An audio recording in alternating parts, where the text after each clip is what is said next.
Olá, meus queridos amigos, finalmente estamos chegando no último domingo da Quaresma. Estamos no quinto domingo da Quaresma. O próximo domingo já será domingo de Ramos, início da Semana Santa, a semana mais importante para nós cristãos. Hoje nós prosseguimos lendo o Evangelho segundo João e seremos convidados a conhecer João capítulo 11, versículo de 1 a 45. O tema da liturgia deste quinto domingo da Quaresma é o seguinte: na vida indestrutível se manifesta a glória de Deus. Vou repetir: na vida indestrutível se manifesta a glória de Deus. Estamos com o Evangelho deste domingo no sétimo e último sinal, que significa a obra poderosa de Jesus, segundo o evangelista, sétimo sinal de Cristo. Está-se para se concluir a primeira grande parte do Evangelho segundo João, o denominado Livro dos Sinais, que começou no capítulo 1, versículo 19 e vai até o capítulo 12, versículo 50. Os sinais, que são os milagres, segundo os outros evangelistas, têm a função de levar os ouvintes ou leitores do Evangelho a realizar uma opção: crer ou não em Jesus. É isso que o evangelista pretende: levar as pessoas a se definirem, acreditam ou não em Jesus. Mas não apenas isso. Há de se descobrir o valor profundo de Jesus, o dom que ele é a toda a humanidade. Eu sou o pão da vida. Quem vem a mim nunca mais terá fome. Quem crê em mim nunca mais terá sede, como está escrito em João capítulo 6, versículo 35. No fundo é isso que o evangelista João pretende: que todos descubram Jesus como o grande pão da vida, o pão descido do céu, que dá sentido à vida de todos os seres humanos nesta terra. Vamos começar então este belíssimo capítulo do Santo Evangelho de João. Capítulo 11, vamos ler agora os versículos de 1 a 3, que dizem: havia alguém que estava enfermo, Lázaro, de Betânia, do povoado de Maria e de sua irmã Marta. Maria quem ungiu o Senhor com bálsamo e enxugou seus pés com os cabelos, e seu irmão Lázaro é quem estava enfermo. As irmãs mandaram avisar Jesus: Senhor, aquele a quem amas está enfermo. O destino daqueles que confiaram e acreditaram em Jesus é apresentado por João no seu Evangelho, no capítulo 11, com o episódio de Lázaro, que começa assim: Lázaro de Betânia. Aliás, é a única vez que uma pessoa doente, neste Evangelho de João, tem um nome mencionado, revelado. Lázaro significa Deus que ajuda. Deus que ajuda é o significado do nome Lázaro. Os evangelistas, quando colocam a indicação de aldeia, povoado, querem dizer que se trata de um lugar de incompreensão em relação a Jesus, até mesmo de oposição a ele, porque é um lugar preso à tradição. Toda aldeia, toda vila é um lugar da tradição, o que dificulta a aceitação da novidade trazida por Jesus. O evangelista, por meio de 3 personagens, a saber, Lázaro, Maria e Marta, apresenta uma comunidade. Que se trata de uma comunidade, o evangelista revela mais tarde quando diz: as irmãs mandaram avisar. Ora, deveria ter escrito as suas irmãs, quer dizer, as irmãs de Lázaro, não colocando as suas irmãs, mas colocando as irmãs mandaram avisar, omitindo esse possessivo suas irmãs, né? O evangelista quer indicar que se trata de uma comunidade e não só de uma família. Prossigamos. Agora os versículos de 4 a 17 nos dizem: ao ouvir isso, Jesus observou: esta enfermidade não é para a morte, mas para a glória de Deus, a fim de que o Filho de Deus seja glorificado por ela. Jesus amava Marta, sua irmã e Lázaro. Quando então soube que este estava enfermo, permaneceu 2 dias no lugar onde estava, mas depois disse aos discípulos: vamos de novo para a Judeia. Os discípulos disseram-lhe: Rabi, ainda há pouco os judeus queriam apedrejar-te, e agora vais de novo para lá? Jesus respondeu: o dia não tem 12 horas? Se alguém caminha de dia, não tropeça, porque vê a luz deste mundo. Mas se caminha de noite, tropeça, porque lhe falta a luz. Dito isso, acrescentou: nosso amigo Lázaro adormeceu, mas eu vou acordá-lo. Os discípulos disseram: Senhor, se dorme, vai ficar curado. Jesus falara da morte de Lázaro, mas os discípulos pensaram que ele estivesse falando do sono. Jesus então falou abertamente: Lázaro morreu, e por causa de vós, a fim de que creiais, eu não me alegro por não ter estado lá, mas vamos até ele. Tomé, chamado Dídimo, disse aos outros discípulos: vamos também nós, para morrermos com ele. Quando Jesus chegou, encontrou sepultado há 4 dias. Bem, esta comunidade está vivendo um momento de doença mortal de um de seus seguidores. E eles mandam avisar Jesus. Estranhamente, Jesus não se mexe depois de receber a notícia. Lemos apenas agora as partes essenciais desse evangelho, já que a passagem é bastante longa. Vamos pular então para o versículo 17. Aqui se diz: quando Jesus chegou, encontrou-o. Não se menciona o nome Lázaro, como na maior parte das traduções da Bíblia. Não está no texto original grego o nome Lázaro, só fala que Jesus o encontrou. O evangelista, então,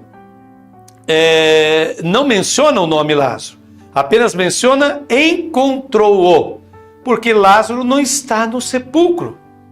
Lázaro, com o momento da morte, entrou na plenitude da dimensão divina. Mas ali está o morto. Para toda passagem é um convite à comunidade cristã para mudar o conceito de morte, vocês vão perceber isso. É um convite para que se mude a ideia de morte que as pessoas têm. Prossigamos. Agora dos versículos 18 ao 22 do capítulo 11 de João. Betânia ficava perto de Jerusalém, cerca de uns 15 estádios. E muitos judeus tinham ido consolar Marta e Maria pela morte do irmão. Logo que Marta soube da chegada de Jesus, foi ao encontro dele, enquanto Maria ficou sentada em casa. Marta então disse a Jesus: Senhor, se tivesses estado aqui, meu irmão não teria morrido. Mesmo assim, eu sei que quando pedires a Deus, Ele te concederá. Por que esses 4 dias?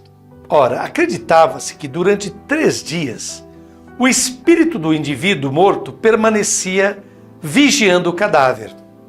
Então, quando esse espírito não mais reconhecia as feições do rosto do cadáver, devido ao início do processo de decomposição, ele descia ao reino dos mortos. O espírito descia até o Sheol, o reino dos mortos. Portanto, aí sim a pessoa estava completamente morta a partir do 4º dia. Então, Jesus não entra na aldeia. Esse é um detalhe importante, porque lá é o lugar da incompreensão. Vocês podem reparar que Jesus fica sempre fora da aldeia. Ele não entra. Marta vai ao encontro dele, depois a irmã de Marta, que é Maria, também fará o mesmo. Para encontrar Jesus, é preciso sair da tradição, ou seja, sair da aldeia. Quem fica enfronhado na tradição dos antigos, quem fica nas coisas do passado, não consegue encontrar Jesus, inclusive nos dias de hoje.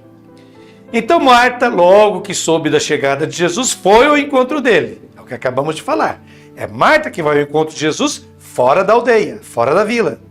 E aborda Jesus com uma reprovação. Ela diz: Senhor, se tivesses estado aqui, meu irmão não teria morrido. Eles avisaram a Jesus que o irmão dela estava doente, que era algo sério, grave. E Jesus não se moveu, como já falamos. Jesus parece nunca estar presente em momentos de necessidade. E por isso Marta repreende Jesus. Porém, também diz: mesmo assim eu sei, e agora ela se refere àquilo que ela sabe, isto é, a tradição dos antigos. Quanto solicitares a Deus, Ele te concederá. Os evangelistas distinguem entre o verbo solicitar e o verbo pedir. O verbo solicitar, que Marta usa aqui para Jesus, é um pedido de uma pessoa inferior a uma outra que ela considera superior. Enquanto que pedir é um pedido entre pessoas que são iguais. Aqui para Marta, Jesus tem que solicitar a Deus algo. Então ela ainda não entendeu que Jesus é Deus, que Jesus é igual a Deus. Prossigamos. Lendo agora os versículos 23 a 24, encontraremos. Jesus respondeu: teu irmão vai ressuscitar. Marta disse: eu sei que ele vai ressuscitar na ressurreição do último dia. Então Jesus responde: teu irmão ressuscitará. Seria melhor que não o tivesse dito, pois recebe uma reação irada de Marta. Eu sei que ele vai ressuscitar na ressurreição do último dia, diz Marta a Jesus.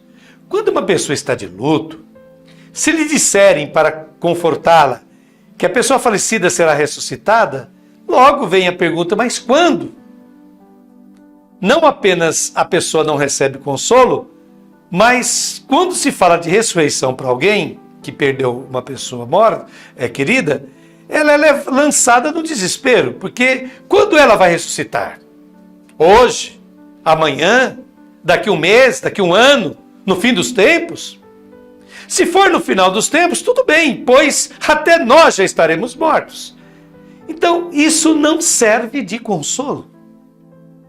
Marta responde irritada: eu sei que ele vai ressuscitar na ressurreição do último dia. Porque esta é a crença dos fariseus.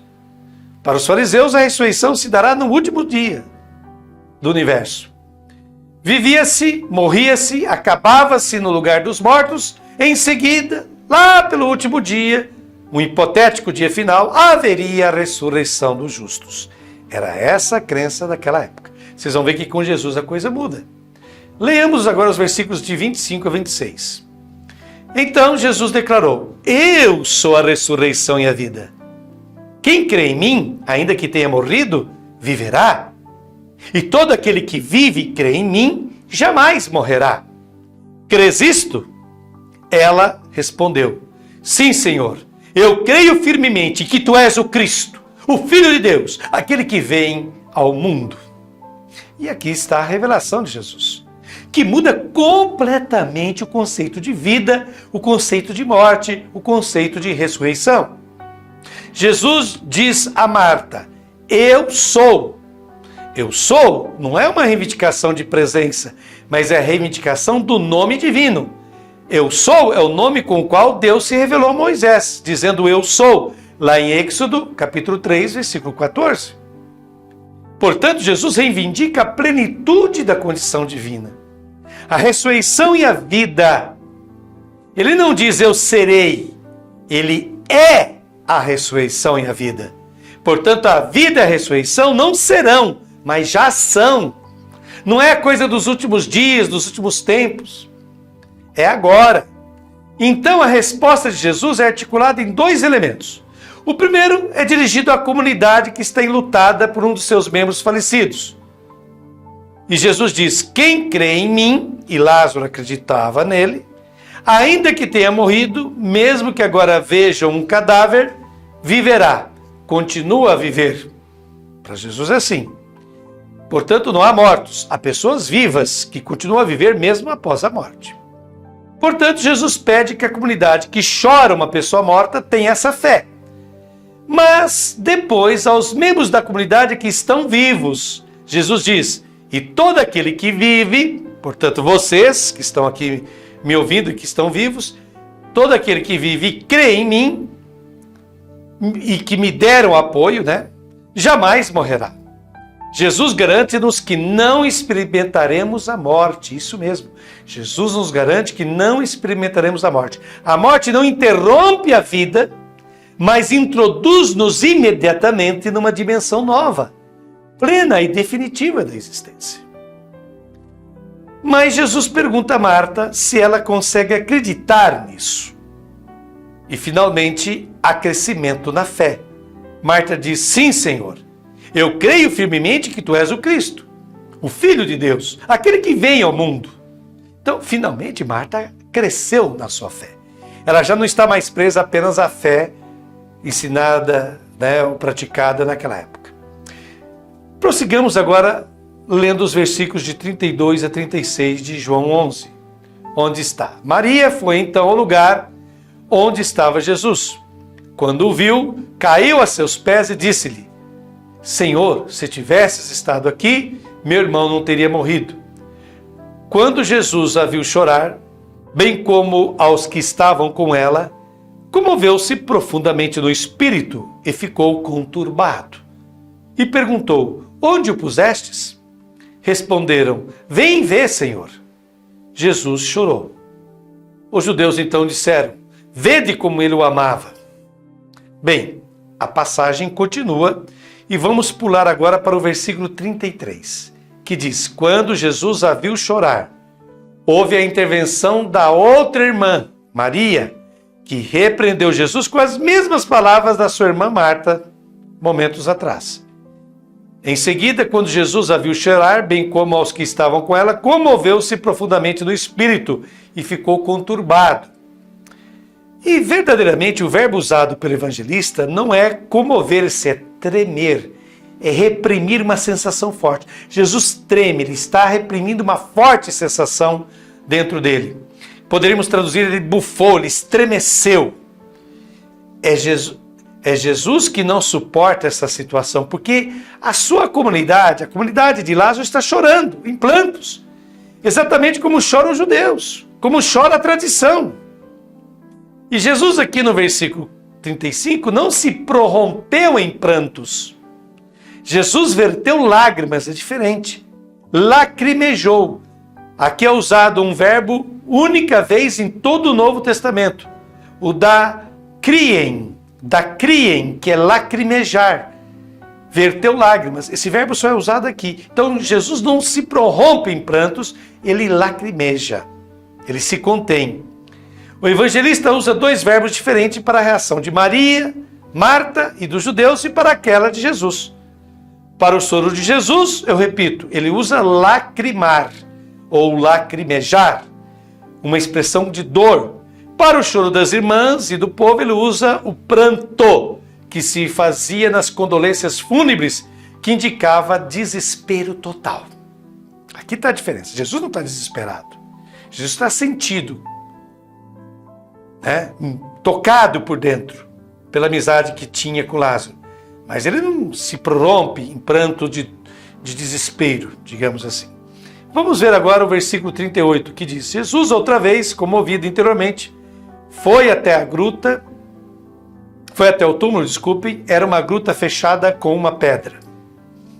Então, Jesus, ainda tremendo, reprimindo-se, segurando-se, foi até o túmulo. Era uma gruta fechada com uma pedra. Essa pedra aparecerá 3 vezes aqui na narração. Bem 3 vezes é citada essa pedra que fechava a entrada do túmulo de Lázaro, para indicar que é isso que domina a narrativa. Eram sepulcros escavados nas cavernas e uma pedra foi colocada na frente desses túmulos. A expressão portuguesa "vamos colocar uma pedra sobre isso" deriva precisamente desses costumes funerários.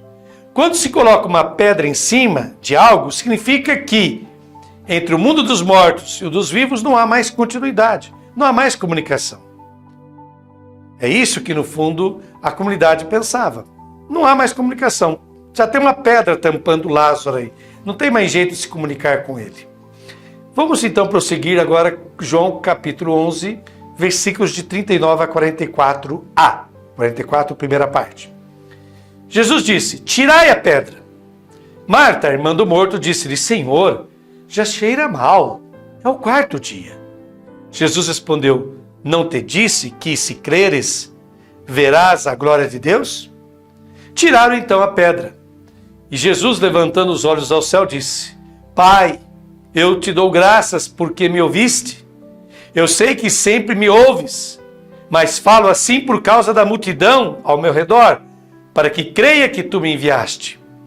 Dito isso, exclamou com voz forte: Lázaro, vem para fora. O que estivera morto saiu com as mãos e os pés atados, com faixas e com um pano em volta do rosto. E aqui Jesus começa a dar ordens imperativas. Ele vai dar 3 comandos, 3 ordens. A primeira ordem, o primeiro comando é: tirai a pedra. Remova essa pedra. Foram vocês que prenderam o defunto aí dentro. e vocês devem retirar essa pedra. Jesus então acusa a comunidade de trancar o defunto, deter a pessoa humana. E Marta reage. Marta, que é referida aqui como a irmã do morto. Engraçado, a gente já sabe que ela é a irmã do morto. É uma indicação supérflua essa do evangelho, aparentemente. Mas o evangelista quer destacar, atenção para esse detalhe, o evangelista quer destacar que o clima que reinava na comunidade era o de morte. Esse era o pensamento que dominava a comunidade. Morte, tristeza, abatimento, desespero total. E contra isso Jesus se rebela. Marta disse: Senhor, já cheira mal, é o 4º dia. Jesus disse-lhe: não te disse que se creres verás a glória de Deus? Na vida indestrutível, na vida que não tem fim, se manifesta a glória de Deus. Tiraram então a pedra que haviam colocado. E aqui estão as últimas ordens de Jesus. Tendo dito isto, gritou em alta voz: Lázaro, vem para fora. A sepultura, o sepulcro, não é o lugar de um discípulo do Senhor. O discípulo do Senhor, no momento da morte, entra imediatamente na dimensão plena da sua existência. É bom frisar isso, imediatamente. Não tem que esperar pelo último dia, coisa alguma. Jesus chamou Lázaro, mas não sai Lázaro, sai o morto. Jesus chama Lázaro, mas sai o morto porque Lázaro não estava no sepulcro. Lázaro, amigo, discípulo de Jesus, já estava na plenitude do amor do Pai. É o morto que deve sair do túmulo.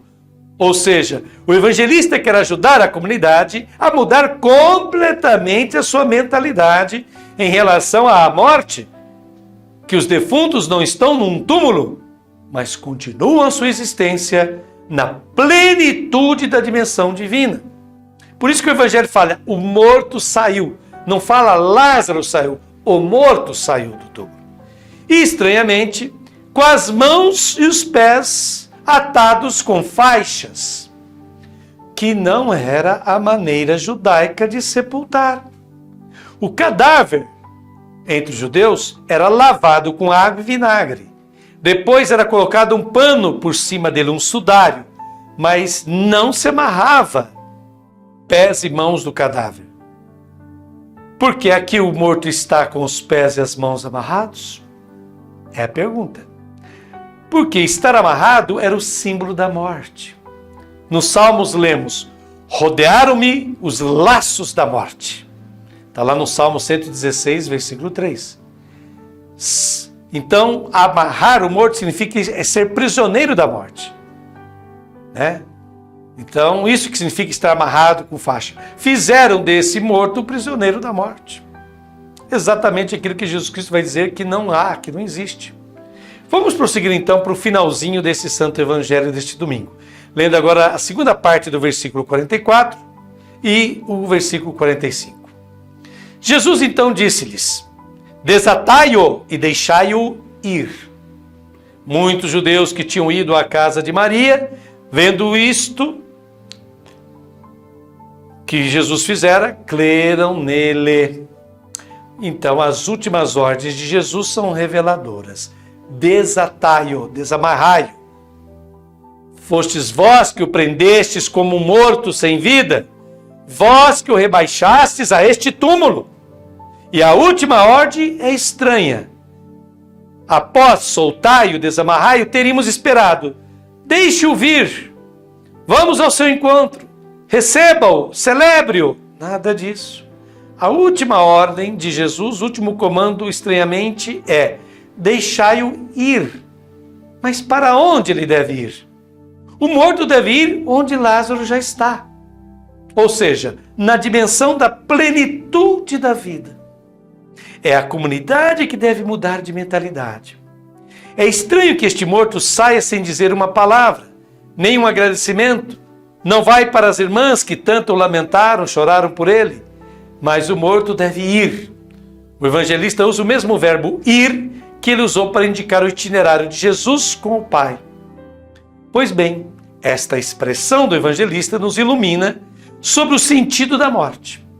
A morte de um discípulo de Jesus não só não interrompe a sua vida, mas o introduz numa nova, plena e definitiva dimensão da existência. A morte não distancia as pessoas, mas as aproxima. A morte não é uma ausência, mas uma presença ainda mais intensa. Bom, após essa belíssima reflexão de Frei Alberto Madi, faço algumas considerações minhas pessoais. E começo citando uma frase famosa de Lev Tolstói. Lev Tolstói foi um dos maiores escritores russos do século XIX, início do XX. Tolstói diz assim: o homem não tem poder sobre nada enquanto tem medo da morte. E quem não tem medo da morte possui tudo. Vou repetir. O homem não tem poder sobre nada enquanto tem medo da morte. E quem não tem medo da morte possui tudo. Se pudéssemos sintetizar em uma só frase qual foi o maior benefício que a encarnação do Filho de Deus trouxe à humanidade, sem dúvida alguma, poderíamos afirmar a vitória da vida sobre a morte. Isto mesmo, este é o maior benefício. A vitória da vida sobre a morte. Não por acaso, o quarto evangelista coloca nos lábios de Jesus a seguinte frase: eu vim para que todos tenham vida e a tenham em abundância. Está lá em João capítulo 10, versículo 10, segunda parte. É a vida sem adjetivos que interessa a Deus. Ele nos criou para uma vida plena, uma vida abundante, não uma sobrevida, não uma vida miserável, não uma vida sofrida, não uma vidinha, não uma vida desperdiçada. Também não por acaso, a maior impotência do ser humano encontra-se quando ele está diante da morte. A morte desequilibra qualquer ser humano. Não há quem não tenha se perguntado, ao menos uma vez na vida, o que será de mim? O que será de nós após a vida nesta terra? Por isso, o evangelista retrata com tantos detalhes o pranto, o lamento, o estresse enorme experimentados por Marta e Maria, irmãs de Lázaro, mas também por todo o povo que foi consolá-las. Para todos eles, a morte era um fim, a morte era uma derrota. Mesmo crendo na ressurreição no último dia, no final dos tempos, pois como Marta o exprime bem, isso não é algo consolador. Por isso o evangelista mostra em Jesus, um Jesus tão preocupado em comunicar-se com aqueles que têm uma fé muito frágil na vida eterna, na ressurreição. Primeiro ele se dirige aos discípulos, lá no capítulo 11, versículo 15, dizendo: e por causa de vós, a fim de que creais, que eu alegro de não ter estado lá. Então Jesus quer ressuscitar Lázaro para provar para os seus discípulos que eles têm que mudar de mentalidade a respeito da morte. Depois ele se refere à multidão lá em João capítulo 11, versículo 42, onde Jesus afirma: eu sei, numa oração dirigida ao Pai, né? Eu sei que sempre me ouves, mas fala assim por causa da multidão ao meu redor, para que creia que tu me enviaste. Então, portanto, Jesus solicita-nos uma confiança radical na bondade do mistério de Deus, que vislumbramos nele. Nós, cristãos, não sabemos da vida após a morte mais que os ateus e os agnósticos, por exemplo. No entanto, há uma diferença fundamental entre nós, que cremos que Jesus seja a ressurreição e a vida, e os demais que não creem. Tem razão, portanto, um dos maiores e mais críticos teólogos do século XX, o suíço Hans King, que viveu de 1928 a 2021. Hans King, quando já estava próximo à sua morte, disse: morrer para mim é descansar no mistério da misericórdia de Deus. Morrer para mim é descansar no mistério da misericórdia de Deus. Felizes todos aqueles que cultivarem essa fé, essa confiança extrema em um Deus da vida, que somente pode ser Deus por ser o promotor da vida e não da morte.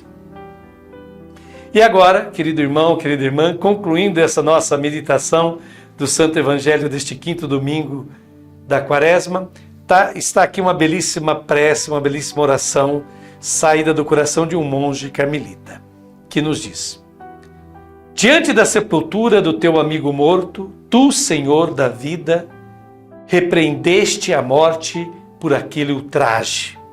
Bradaste bem alto todo o teu amor pela vida. Ordenaste aos que o amavam que removessem a pedra sepulcral para fazer dela um troféu de vitória e convidaste-os a desamarrá-lo das ataduras da morte que o bloqueavam. Verdadeiramente tu és a ressurreição e a vida. Faze crescer também em nós a fé em ti, ressurreição e vida, como fizeste com Marta e teus discípulos. Dá-nos o teu Espírito para ajudar cada homem a sair de sua sepultura de dor e opressão. Cada dia que vem, tu nos encontras dispostos a apagar todo sinal de morte. Amém. Deus abençoe a todos que nos acompanharam nesta meditação. Façam tesouro da palavra de nosso Senhor Jesus Cristo. Um ótimo e abençoado domingo e até a próxima semana.